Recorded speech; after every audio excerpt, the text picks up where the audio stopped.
हुकूमती सरपरस्ती में सियासी जमातें सुप्रीम कोर्ट के बाहर धरना दे रही हैं।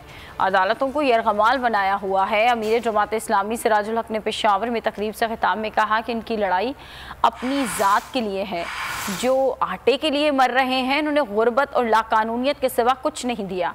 उनका ये भी कहना था कि मुल्क सियासी और मुआशी दहशत गर्दों के निर्गे में है। धरने से मुल्क को दलदल से नहीं निकाल सकते। जल्द से जल्द इलेक्शन का ऐलान किया जाए। पाकिस्तान की हुकूमत में शामिल जमातें अपने मुल्क के सुप्रीम कोर्ट के खिलाफ धरना दे रहे हैं।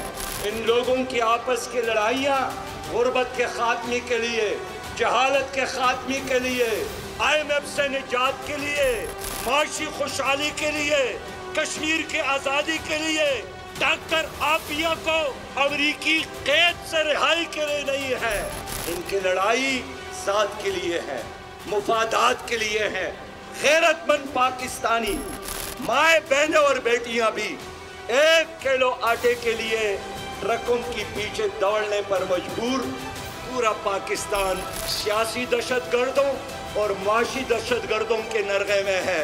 असल वारिस अवाम है, आप नहीं है। अवाम को इख्तियार दिया जाए, इलेक्शन का ऐलान किया जाए, मरकज और चारों सूबों में निगरान हुकूमतें कायम की जाए।